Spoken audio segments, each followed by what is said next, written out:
кіммен сұхбаттастың өзі деген сөз жоқ біздің көп еркекте. Енді ол әйел жарылмағанда, ол жаңағы айтқан стерва болмағанда, ол жынды болмағанда, мінез көрсетпегенде кім көрсетеді?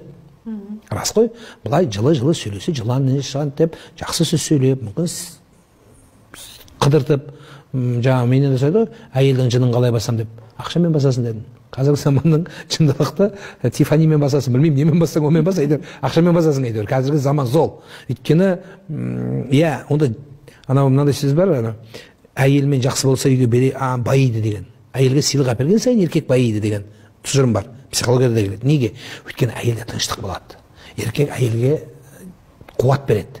Содан дүние таппайтын еркек болмайды, құрарын айт дейді. Әйел құрап, үстіне жамап, оны өзіне жалғап, балаға жеткізсе, сонда еркек әрі қарай талпынады. Содан құралады, содан байиды. Үнде үйде келгенде қырғын боран, дала бұл жерде мейірімділік, бұл жерде заман, баланы заманына қарай тәрбиеледіп, әйелді де заманына қарай қайыру керек. Мүмкін сыйлық беру керек шығар. Әлеуметтік желіде тұр, менде бір әйел жазады, сұрақ қойын деп, мен жаздым да, енді ұсақ болса аудиомен жібере беріңіз, мен тыңдаймын деп.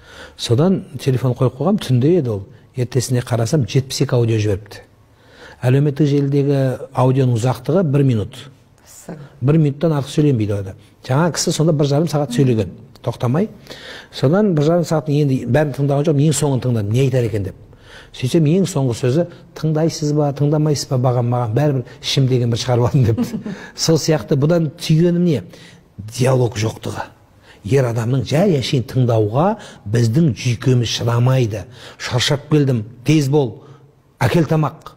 Үйде не болды, кешке дейін не іштің, не жедің, балалар қалай барды, қалай келді, кім келді үйге өзі. Яз боран болса, еркек сорлы қайта барады. Сол үшін бұл жерде теңдей болу керек пе деп есептеймін. Тек қана еркек кінәлі, немесе тек қана әйел кінәлі емес, екеуінен де болады. Мынау тарсылдаған дауыс шығу үшін, мысалы, алақаның екеуінен бірдей шығады. Бете басынан шықпайды ешқашан. Сондықтан осындай бір түсінік болу керек деп есептеймін.